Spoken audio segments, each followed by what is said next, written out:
and welcome to Life Less Ordinary. It is the middle of September and I wanted to show you a few quick things that we're doing while the wind isn't so terrible. And one of those things is that I do have all of these seedlings out here that I am preparing to put into the garden beds come when we are over our frost period. I still wouldn't put any plants out until at least the beginning of October. For example, this last week on Monday and Tuesday we had some fairly significant frosts. So these tables here and these plants with all my seedlings were actually undercover there to protect them. Otherwise I would lose them all. So in here I've got a whole heap of marigolds, lettuce, poppies, some sunflowers over there. My tomatoes aren't doing so well, but I do have some in here. Some more sunflowers and some more zinnias and more tomatoes. So they're all being prepared to go down into the garden beds, but like I said, I can't put them down yet because of the likelihood of frosts still. But what I'm going to show you is our compost. So Sim, we're going to need some scissors to cut the cable ties on these, if you can get that for me.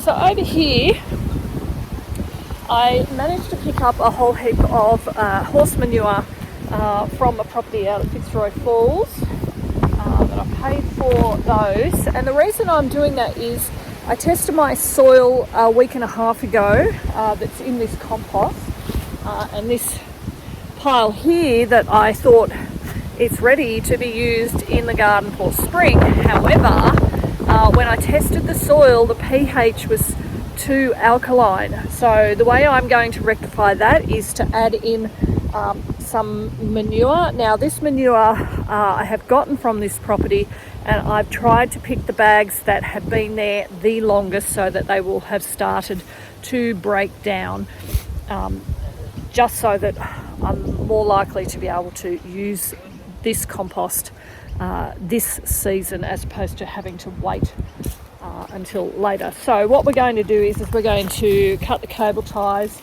and try and dig it in a little bit. So some of them, I've got, I think it was about 16 or 17 bags of this compost. So we'll divide it between this compost bay here and this pile down here. In the past I have added the manure straight to my garden beds down the back, but I would only do that if it's maybe May or June, so that it has a bit longer to break down. Otherwise it'll be too hot and burn whatever plants that we put in. So that's what we're doing right now with the help of Simeon, and it's a bit hard to see, but the girls are up there just feeding the chicks that we have before they come down and give us a hand.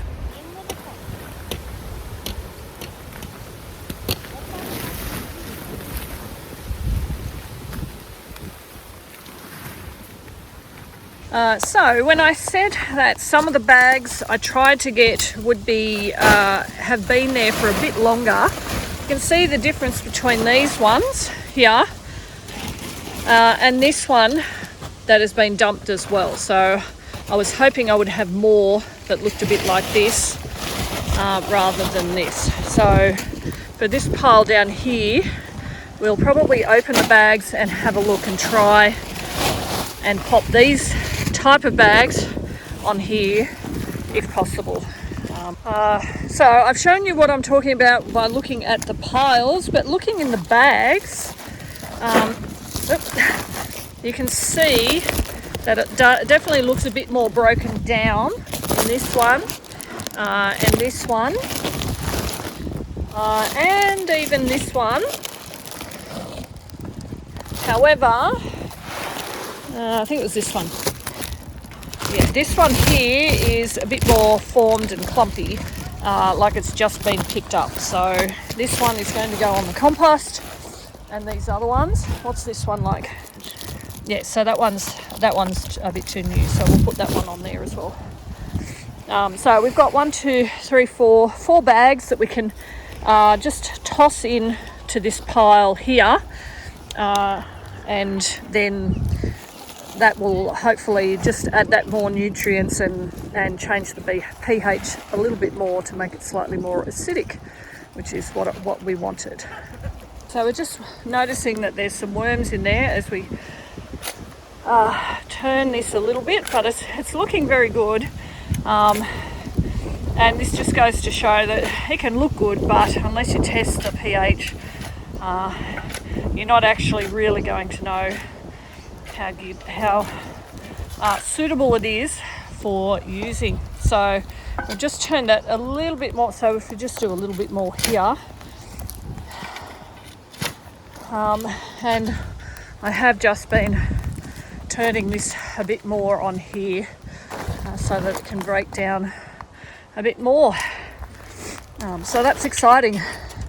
Who would have known I'd get excited about soil, compost and worms and manure. So we finished with the compost piles here, as much as we're going to do, but I've just got the girls to come over and Fred Chick. So if you and Fred Chick, could you do me a favour? And so over here, see how there's all that grass that's growing in the back of the strawberry area? If you could just try and pull that up as best as you can without pulling up the strawberry runners. Yeah, so just pull it up and dump it over to the side. Yeah, maybe Fred Chick can scratch around a little bit. Yeah. Okay, so we just need to try and get all of this stuff up. Okay, a bit more of this stuff for me.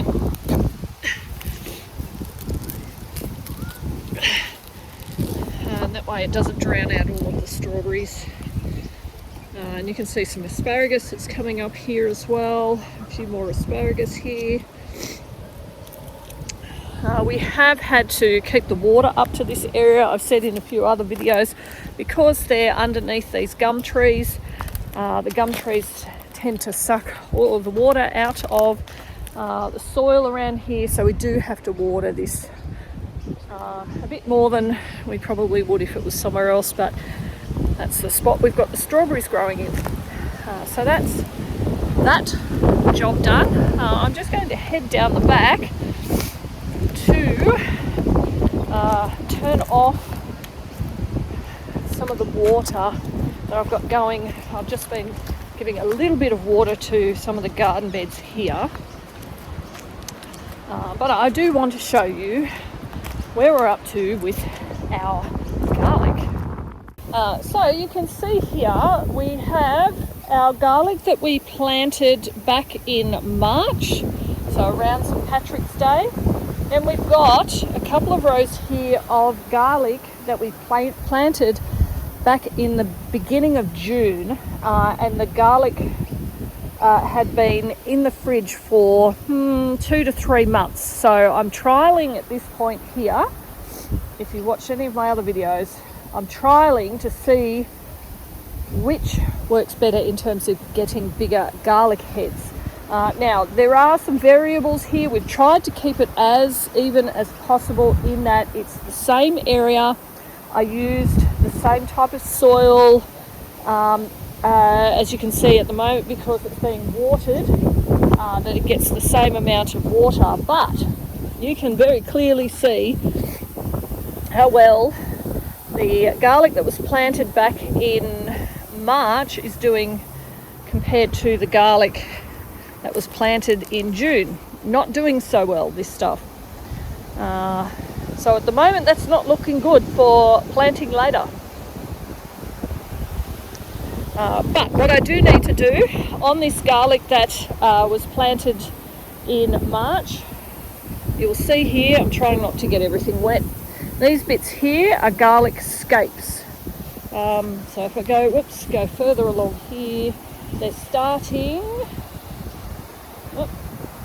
to get these scapes on them, Now we actually do want to cut those off, otherwise all of the energy from the plant goes into the garlic scapes, which then produce seeds, flower heads, which take away energy from the bulb itself growing. So I will be, in the next couple of days, I will be cutting those off, and they can actually be used in cooking, just as you would say shallots. So that's what I'm going to be doing.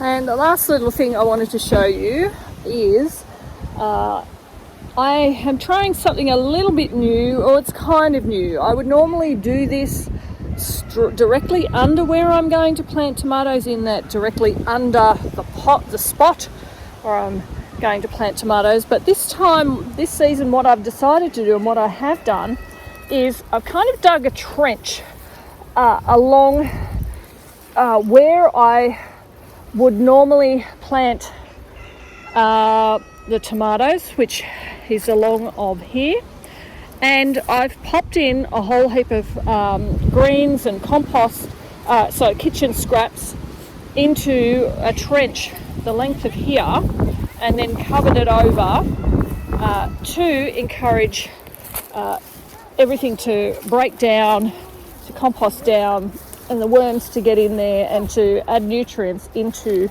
that wood chip to help it to break down a bit more, so that when it comes time for me to plant my tomato seedlings directly into here, there's already some nutrients underneath where I'm going to plant.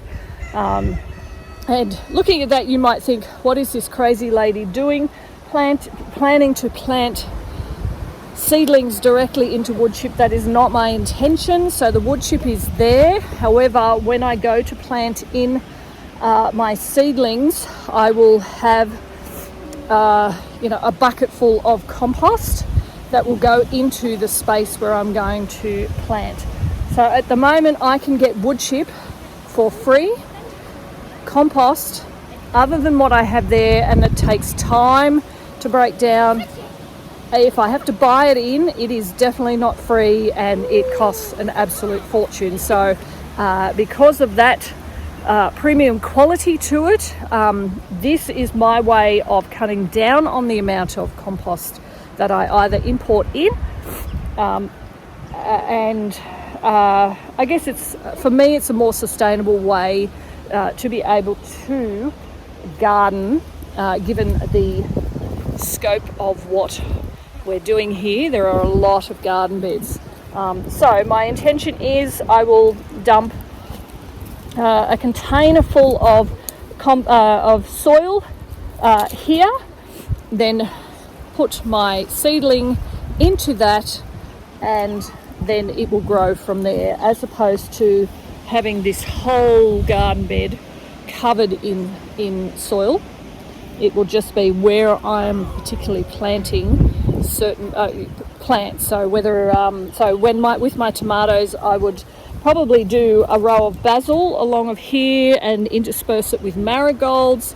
So again, I'm not going to do it all in soil. It will just be in the pockets where I'm actually going to plant. Hopefully that makes sense, but watch for further videos where I'll show our spring planting out to see what I mean by that. But that's our way of just, I guess, cutting down on costs and being a bit more efficient. In my brain anyway, that's more efficient. So that's just one more thing that we are trying to do to add nutrients to our gardens. So a lot of things to take in from this video. Hopefully you are doing your own compost. My takeaway from that is, do check your pH, because if the soil's too acidic, it burns the plants. If it's too alkaline, you won't have the growth that you're after. So just check your pH on your soils. Anyway, hopefully this has been helpful. Put a comment below, give me a thumbs up if you like this, subscribe, all that sort of jazz. Anyway, thanks for joining us as we live our life less ordinary.